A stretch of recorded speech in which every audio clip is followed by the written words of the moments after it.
Hello ಸ್ನೇಹಿತರೆ, ಎಲ್ಲರಿಗೂ ವಿಜಯ ಜ್ಞಾನ ಸುಂದರ ಶಾಲೆಗೆ ಸ್ವಾಗತ ಸುಸ್ವಾಗತ. ಇವತ್ತಿನ ಕನ್ನಡ ವ್ಯಾಕರಣ ತರ್ಕಣ ಸರಣಿಯಲ್ಲಿ ನಾವು ಏನ್ ಮಾಡೋಣ ಅಂತಂದ್ರ ಶುತ್ವ ಸಂಧಿಯ ಬಗ್ಗೆ ನೋಡೋಣಂತ. ಈ ವಿಡಿಯೋ ನಿಮಗೆ ಏನಾದ್ರೂ ಇಷ್ಟ ಆಗಿದ್ರೆ ಲೈಕ್ ಮಾಡಿ ಮತ್ತು ಸಬ್ಸ್ಕ್ರೈಬ್ ಮಾಡ್ರಿ. ಇದೊಂದು ವಿಡಿಯೋ ನಿಮಗೆ SSLC ಇಂದ ಹಿಡಿದು KPSC, KE, SSTR, GPSTR ಎಕ್ಸಾಮ್ಗಳಿಗೆ ತುಂಬಾ ಉಪಯುಕ್ತವಾಗಿರೋದ್ರಿಂದ ಏನ್ ಮಾಡ್ರಿ ಅಂತಂದ್ರೆ ಇದನ್ನೆಲ್ಲರೂ ನೋಟ್ಸ್ ಮಾಡ್ಕೊಳ್ತಾ ಹೋಗ್ರಿ ಅಂತ ಹೇಳ್ತೀನಿ. ನೋಡ್ರಿ, ಇವತ್ತು ಶುತ್ವ ಸಂಧಿಗಳ ಬಗ್ಗೆ ನೋಡೋಣಂತ. ನೋಡಿ, ಇಡೀ ದಿವಸ ನಾವು ಎಲ್ಲಾ ಸಂಧಿಗಳನ್ನ ಮುಗಿಸಿದೇವಿ. ಈಗ ಏನ್ ಮಾಡೇವಿ ಅಂದ್ರೆ ಶುತ್ವ ಸಂಧಿಗಳನ್ನ ಬಂದೇವಿ. ನೋಡ್ರಿ, ಶುತ್ವ ಸಂಧಿ ಅಂತಂದ್ರ ಪೂರ್ವ ಪದದ ಕೊನೆಯಲ್ಲಿರುವ ಸ ಅಕ್ಷರ ಅಥವಾ ತ ಅಕ್ಷರಗಳಿಗೆ ಉತ್ತರ ಪದದ ಮೊದಲಲ್ಲಿ ಶ ಅಕ್ಷರ ಅಥವಾ ಚ ವರ್ಗಾಕ್ಷರಗಳು ಪರವಾದಾಗ ಸ ಅಕ್ಷರಗಳಿಗೆ ಶ ಅಕ್ಷರ ಹಾಗೂ ತ ವರ್ಗಾಕ್ಷರಗಳಿಗೆ ಚ ವರ್ಗಾಕ್ಷರಗಳು ಆದೇಶವಾಗಿ ಬರ್ತವೆ. ಇದನ್ನೇನಂತ ಹೇಳಿ ಕರಿತೀವಿ ಅಂತಂದ್ರೆ ನಾವು ಶುತ್ವ ಸಂಧಿ ಅಂತ ಹೇಳಿ ಕರಿತೀವಿ. ನೋಡ್ರಿ, ಇದು ಬಹಳ ದೊಡ್ಡದೈತ ಅಂತ ಹೇಳಿ ನಾವೇನ್ ಮಾಡೋದಿಲ್ಲ ಅಂತಂದ್ರೆ ನೆಗ್ಲೆಕ್ಟ್ ಮಾಡೋದಿಲ್ಲ. ಇದನ್ನ ಸಂಪೂರ್ಣವಾಗಿ ಬಿಡಿ ಬಿಡಿಯಾಗಿ ಅರ್ಥ ಮಾಡ್ಕೊಂಡ ಕಾಣ್ಬಿಡ್ತದೆ. ನಾವಿಲ್ಲಿ ಸಿಂಪಲ್ ಆಗಿ ಬಂದ್ಬಿಟ್ಟಿದ್ದೀವಿ. ಏನಂತಂದ್ರ ಪೂರ್ವ ಮತ್ತು ಉತ್ತರ ಪದ, ಇದು ಸಂಧಿ ಪದ. ನೋಡ್ರಿ, ಪೂರ್ವ ಪದದಲ್ಲಿ ಏನಾದ್ರೂ ಸ ಅಕ್ಷರ ಅಥವಾ ತ ಅಕ್ಷರಗಳು ಪರವಾದ್ರ ಇಲ್ಲಿ ಉತ್ತರ ಪದ ಐತ್ಲಾ, ಇಲ್ಲಿ ಏನ್ ಬರ್ಬೇಕಂತಂದ್ರ ಶ ಅಕ್ಷರ ಬರಬೇಕು. ಇಲ್ಲಿ ಸ ವರ್ಗಾಕ್ಷರಗಳು ಬರಬೇಕು. ಚ ವರ್ಗಾಕ್ಷರಗಳು ಬರಬೇಕು. ಚ ವರ್ಗಾಕ್ಷರಗಳು ಅಂತಂದ್ರ ಛ, ಛ, ಜ, ಜ, ನ ಈ ಅಕ್ಷರಗಳು ಪ್ಲಸ್ ಶ ಅಕ್ಷರ ಏನಾದ್ರೂ ಪರವಾದಾಗ ಅಲ್ಲಿ ಸ ಅಕ್ಷರಗಳಿಗೆ ಈ ಸಂಧಿ ಕಾರ್ಯ ನಡೆಯುವಾಗ ಶ ಅಕ್ಷರ ಬರಬೇಕು.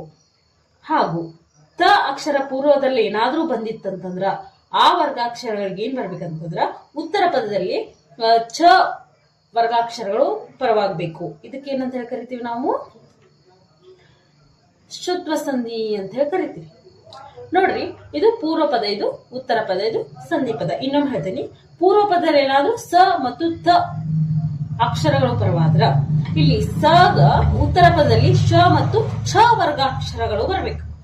ಚ, ಛ, ಝ, ಜ, ನ ಈ ಅಕ್ಷರಗಳು ಪ್ಲಸ್ ಶ ಅಕ್ಷರಗಳು ಪರವಾಗಬೇಕು.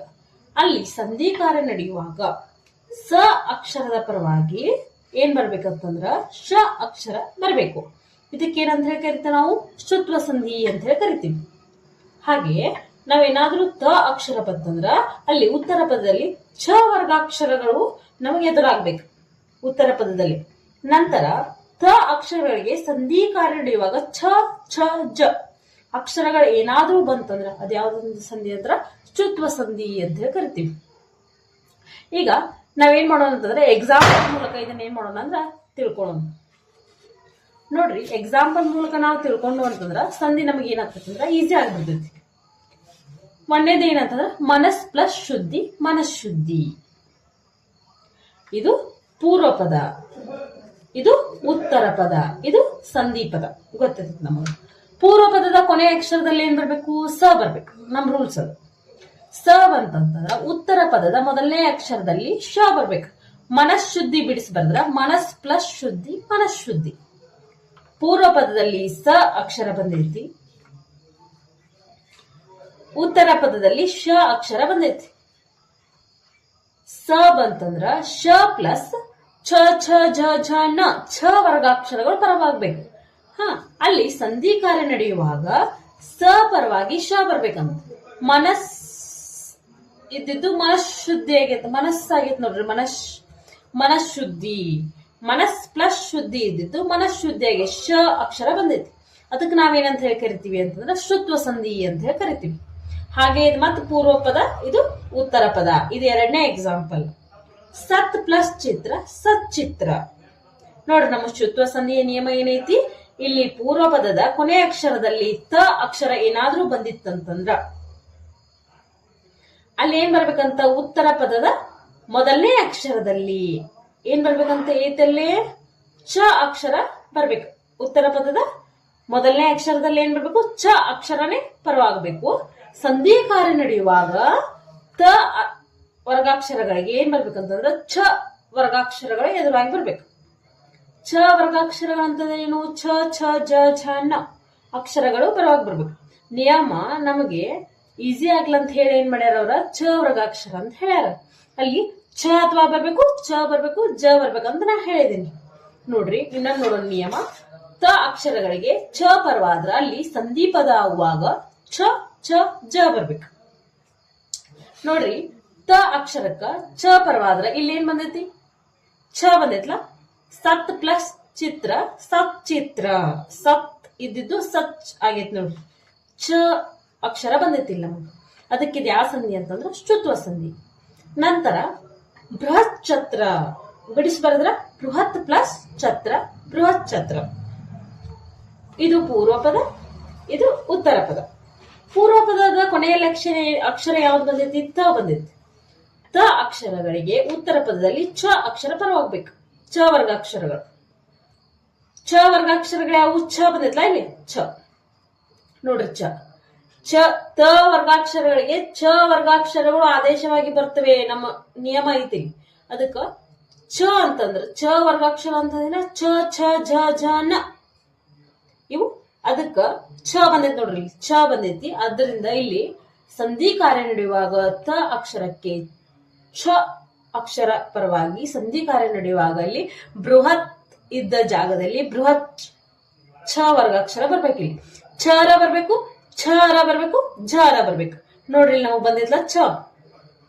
ಇದು ಛ ಬಂದೈತಿ, ಇದು ಛ ಬಂದೈತಿ. ಆದ್ರಿಂದ ಏನಿದು ಶುತ್ವ ಸಂಧಿ ಆಗ್ತೈತಿ. ನಂತರ ಇನ್ನೊಂದು ಎಕ್ಸಾಂಪಲ್. ಇದು ಪೂರ್ವ ಪದ, ಇದು ಉತ್ತರ ಪದ. ಇಲ್ಲಿ ಏನಾಗೈತಿ? ಮನಸ್ ಪೂರ್ವ ಪದದ ಕೊನೆ ಅಕ್ಷರದಲ್ಲಿ ಸ ಬಂದೈತಿ. ಸ ಅಕ್ಷರಗಳಿಗೆ ಉತ್ತರ ಪದದ ಮೊದಲನೇ ಅಕ್ಷರದಲ್ಲಿ ಸ ಅಥವಾ ಚ ವರ್ಗಾಕ್ಷರಗಳು ಎದುರಾಗ್ಬೇಕು. ಇಲ್ಲಿ ಯಾವ್ದು ಬಂದೈತಿ? ಶ ಬಂದೈತಿ. ಶ ಪರವಾದ್ರೆ ಸ ಜಾಗದಲ್ಲಿ ಸಂಧಿ ಕಾರ್ಯ ನಡೆಯುವಾಗ ಏನ್ ಬರ್ಬೇಕಂತಂದ್ರ ಶನ ಬರ್ಬೇಕು. ಸ ಕ ಶ ಬರ್ಬೇಕು. ಮನಸ್ ಇದ್ದಿದ್ದೇನಾಗೈತಿ? ಮನಶ್ಶ ಆಗೈತಿ ನೋಡ್ರಿ, ಮನಃಶಾಂತಿ. ಶ ಬಂದೈತಿ. ಅದಕ್ಕೆ ಏನಂತ ಹೇಳಿ ಕರಿತೀವಿ? ಇದನ್ನ ಶುತ್ವ ಸಂಧಿ ಅಂತ ಹೇಳಿ ಕರಿತೀವಿ. ಇನ್ನೊಮ್ಮೆ ಏನಂತಂದ್ರ ಶುತ್ವ ಸಂಧಿ ಅಂತಂದ್ರೆ ಏನೂ ಇಲ್ಲ. ಇಲ್ಲಿ ಪೂರ್ವ ಪದದಲ್ಲಿ ಸ ಅಥವಾ ತ ಅಕ್ಷರಗಳು ಬಂದಾಗ ಉತ್ತರ ಪದದಲ್ಲಿ ಸ ಯಾವ್ದು ಆದೇಶವಾಗಿ ಬರ್ಬೇಕು? ಶ ಬರ್ಬೇಕು. ಇಲ್ಲಿ ತ ಯಾವ್ದು ಬರ್ಬೇಕು? ಛ ಛ ಝ ಆದೇಶವಾಗಿ ಬಂತಂದ್ರ ಅದಕ್ಕೆ ನಾವೇನಂತ ಹೇಳಿ ಕರಿತೀವಿ? ಶುತ್ವ ಸಂಧಿ ಅಂತ ಹೇಳಿ ಕರಿತೀವಿ. ನೋಡಿ ಫ್ರೆಂಡ್ಸ್, ಎಲ್ಲರಿಗೂ ಧನ್ಯವಾದಗಳು. ನೆಕ್ಸ್ಟ್ ಕ್ಲಾಸ್ ನಲ್ಲಿ ನಾವು ಏನ್ ಮಾಡೋಣ ಅಂತಂದ್ರೆ ಅನುನಾಸಿಕ ಸಂಧಿ. ಇದು ಲಾಸ್ಟ್ ಸಂಧಿ ಆಗಿರ್ತಕ್ಕಂಥದ್ದು. ಎಲ್ಲಾ ಸಂಧಿಗಳನ್ನ ನಾನು ಏನ್ ಮಾಡೇನಿ ಅಂದ್ರ ಅಚ್ಚುಕಟ್ಟಾಗಿ ನಿಮಗೆ ಏನ್ ಮಾಡೇನಿ ಅಂದ್ರೆ ತಿಳಿಸ್ಕೊಂಡು. ನೋಡ್ರಿ, ಈ ವಿಡಿಯೋ ನಿಮಗೆ ಏನಾದ್ರೂ ಇಷ್ಟ ಆಗಿದ್ರ ಲೈಕ್ ಮಾಡ್ರಿ ಮತ್ತು ಸಬ್ಸ್ಕ್ರೈಬ್ ಮಾಡ್ರಿ. ಈ ವಿಡಿಯೋ ನಿಮ್ಗೆ SSLC ಇಂದ ಹಿಡಿದು KPSC, KEA, GPSTR, HSTR, KPSC ಆಮೇಲೆ KE ಎಕ್ಸಾಮ್ಗಳಿಗೆ ನಿಮ್ಗೆ ತುಂಬಾ ಉಪಯುಕ್ತವಾಗಿರೋದ್ರಿಂದ ಏನಾಗೈತೆ ಅಂದ್ರ ಎಲ್ಲರೂ ನೋಟ್ಸ್ ಮಾಡ್ಕೊಳ್ರಿ. ಎಕ್ಸಾಮ್ ನಿಯರ್ ಟೈಮ್ ಮಾಡೋದ್ರ ರಿವಿಷನ್ ಮಾಡೋದ್ರಿಂದ ನಿಮಗೆ ಏನಾಗ್ತೈತಿ? ನಿಯಮಗಳ ನೆನಪು ಬರ್ತಾವು ಅಂತ ಹೇಳ್ತೀನಿ. ಇಲ್ಲಿ ಅನುನಾಸಿಕ ಸಂಧಿಯ ಬಗ್ಗೆ ನಾವೇನ್ ಮಾಡೋಣ ಅಂತಂದ್ರೆ ಇದನ್ನ ನೋಡೋಣ. ವರ್ಗೀಯ ವ್ಯಂಜನದ ಮೊದಲ ಅಕ್ಷರದ ಬದಲಿಗೆ ಕೊನೆಯ ಅಕ್ಷರ ಅಥವಾ ಅನುನಾಸಿಕ ಬಂದಾಗ ಅಲ್ಲಿ ಅದನ್ನ ನಾವೇನಂತ ಹೇಳಿ ಕರಿತೀವಿ? ಅನುನಾಸಿಕ ಸಂಧಿ ಅಂತ ಹೇಳಿ ಕರಿತೀವಿ. ನೋಡ್ರಿ, ವರ್ಗೀಯ ವ್ಯಂಜನಗಳು ಯಾವುವು? ಕ ದಿಂದ ಮ ವರೆಗೆ ಇರುವಂತಹ ಅಕ್ಷರಗಳನ್ನ ನಾವೇನಂತ ಹೇಳಿ ಕರಿತೀವಿ? ವರ್ಗೀಯ ವ್ಯಂಜನಗಳು ಅಂತ ಹೇಳಿ ಕರಿತೀವಿ. ಆ ವರ್ಗೀಯ ವ್ಯಂಜನ ಬರ್ಬೇಕು. ಪೂರ್ವ ಪದದಲ್ಲಿ ಏನ್ ಬರ್ಬೇಕಂತಂದ್ರೆ ಮೊದಲನೇ ಅಕ್ಷರದಲ್ಲಿ ವರ್ಗೀಯ ವ್ಯಂಜನಗಳು ಯಾವ ಬರ್ಬೇಕು? ಕ ಟ ಥ ಪ, ಕ ಠ ಥ ಅಕ್ಷರಗಳು ಬರ್ಬೇಕು. ಅದೇ ವರ್ಗದ ಕೊನೆಯ ಅಕ್ಷರ ವರ್ಗೀಯ ವ್ಯಂಜನ ಕೊನೆಯ ಅಕ್ಷರಗಳು ಯಾವ? ಅನುನಾಸಿಕಗಳು. ನ ನ ನ ಗಳು ಆದೇಶವಾಗಿ ಏನಾದ್ರೂ ಬಂದ್ರ ಅದನ್ನೇನಂತ ಹೇಳಿ ಕರಿತೀವಿ ಅಂತಂದ್ರೆ ನಾವು ಅನುನಾಸಿಕ ಸಂಧಿ ಅಂತ ಹೇಳಿ ಕರಿತೀವಿ. ನೋಡ್ರಿ, ವರ್ಗೀಯ ವ್ಯಂಜನದ ಮೊದಲ ಅಕ್ಷರಗಳು ಯಾವುವು? ಕ ಟ ಥ ಅಕ್ಷರಗಳಿಗೆ ಇಲ್ಲಿ ನ ನ ನ ಅಕ್ಷರಗಳು ಪರವಾಗಬೇಕು. ಇದಕ್ಕೆ ಅಂತ ಹೇಳಿ ಏನ್ ಕರಿತೀವಿ ನಾವು? ಅನುನಾಸಿಕ ಸಂಧಿ ಅಂತ ಹೇಳಿ ಕರಿತೇವೆ. ಈಗ ಉದಾಹರಣೆ ಮೂಲಕ ನಾವೇನ್ ಮಾಡೋಣ ಅಂತಂದ್ರೆ ಅನುನಾಸಿಕ ಸಂಧಿಯ ಬಗ್ಗೆ ನೋಡೋಣ ಅಂತ. ಇದು ಪೂರ್ವ ಪದ, ಇದು ಉತ್ತರ ಪದ. ವಾಂಗ್ಮಯ ನೋಡ್ರಿ, ಬಿಡಿಸ್ಬರ್ದ್ರೆ ಏನಾಗೈತಿ? ವಾಕ್ ಪ್ಲಸ್ ಮಯ, ವಾಂಗ್ಮಯ. ಅವ್ರೇನ್ ಹೇಳಿದರು? ಪೂರ್ವ ಪದದ ಕೊನೆಯ ಅಕ್ಷರದಲ್ಲಿ ಕ ಟ ಥ ವರ್ಗೀಯ ವ್ಯಂಜನಗಳಾದ ಮೊದಲನೇ ಸಾಲ ಏನಂತಂದ್ರ ಕ ಟ ಥ ಅಕ್ಷರಗಳು ಬರಬೇಕು. ಅದರದೇ ವರ್ಗ ಆಗಿರ್ತಕ್ಕಂಥ ಅನುನಾಸಿಕಗಳಲ್ಲಿ ಬರ್ಬೇಕು. ಇದನ್ನೇನಂತ ಕರಿತೀವಿ ನಾವು? ಅನುನಾಸಿಕ ಸಂಧಿ ಅಂತ ಹೇಳಿ ಕರಿತೀವಿ. ಪೂರ್ವ ಪದದ ಕೊನೆಯ ಅಕ್ಷರದಲ್ಲಿ ಏನ್ ಬಂದೈತಿ? ಇಲ್ಲಿ ಕ ಬಂದೈತಿ. ಆದ್ರಿಂದ ಮ ವರ್ಗಾಕ್ಷರಗಳಿಂದ ಕೊನೆ ಆಗ್ಬೇಕು ಉತ್ತರ ಪದ. ಮ ಕಾರದಿಂದ ಪರವಾದ್ರ ಅಲ್ಲಿ ಸಂಧಿ ಕಾರ್ಯ ನಡೆಯುವಾಗ ವಾಕ್ ಪೂರ್ವ ಪದದ ಕ ಅಕ್ಷರಗಳಿಗೆ ಇಲ್ಲಿ ಸಂಧಿ ಕಾರ್ಯ ನಡೆಯುವಾಗ ನ ಅಕ್ಷರ ಬರ್ಬೇಕು. ನೋಡ್ರಿ, ವಾಕ್ ಪ್ಲಸ್ ಮಯ ಇದ್ದಿದ್ದು ವಾಂಗ್ಮಯ ಆಗೈತಿ, ಕ ಬದಲಾಗಿ ನ ಬಂದೈತಿ. ಇದಕ್ಕೆ ಏನಂತ ಹೇಳಿ ಕರಿತೇವೆ ನಾವು? ಅನುನಾಸಿಕ ಸಂಧಿ ಅಂತ ಹೇಳಿ ಕರಿತೀವಿ. ಇದು ನಮ್ಮ ನಿಯಮ. ಪೂರ್ವ ಪದದ ಕೊನೆ ಅಕ್ಷರದಲ್ಲಿ ಕ ಟ ತ ಅಕ್ಷರಗಳು ಬರಬೇಕು. ಅದರದೇ ಆಗಿರ್ತಕ್ಕಂಥ ನ ನ ನ ಅನುನಾಸಿಕಗಳು ಏನಾದ್ರೂ ಪರವಾದವು ಅಂತಂದ್ರ ಇಲ್ಲಿ ಅದನ್ನ ಏನಂತ ಹೇಳಿ ಕರಿತೀವಿ ನಾವು? ಅನುನಾಸಿಕ ಸಂಧಿ ಅಂತ ಹೇಳಿ ಕರಿತೀವಿ. ನೋಡ್ರಿ, ಎರಡನೇ ಎಕ್ಸಾಂಪಲ್.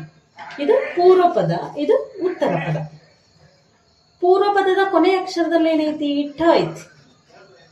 ಇಲ್ಲಿ ಉತ್ತರ ಪದದ ಮೊದಲನೇ ಅಕ್ಷರದಲ್ಲಿ ಮ ವರ್ಗಾಕ್ಷರಗಳಿಂದ ಕೊನೆಯಾಗಿ ಸಂಧಿ ಕಾರ್ಯ ನಡೆಯುವಾಗ ಟ ಅಕ್ಷರಗಳಲ್ಲಿ ನ ಅಕ್ಷರ ಬದಲಿರ್ತದೆ. ಟ ನ ಅಕ್ಷರ ಷಟ್ ಪ್ಲಸ್ ಮುಖ ಇದ್ದಿದ್ದು ಷಟ್ ಇದ್ದಿದ್ದು ಷನ್ ಆಗೈತಿ. ಷಣ್ಮುಖ ಏನಾಗ ಆದೇಶವಾಗಿ ಬಂದೈತಿ. ಇದಕ್ಕೆ ಏನಂತ ಕರಿತೀವಿ ನಾವು? ಅನುನಾಸಿಕ ಸಂಧಿ ಅಂತ ಹೇಳಿ ಕರಿತೀವಿ. ನೆಕ್ಸ್ಟ್ ಎಕ್ಸಾಂಪಲ್ ಯಾವುದು? ಮೂರನೇದು ಚಿತ್ ಪ್ಲಸ್ ಮಯ ಚಿನ್ಮಯ. ಚಿನ್ಮಯ ಇದು ಚಿತ್ ಪ್ಲಸ್ ಮಯ. ಬಿಡಿಸಿ ಬರ್ದ್ರಿ, ಹಿಂಗಕ್ಕೆ. ಇದು ಪೂರ್ವ ಪದ, ಇದು ಉತ್ತರ ಪದ.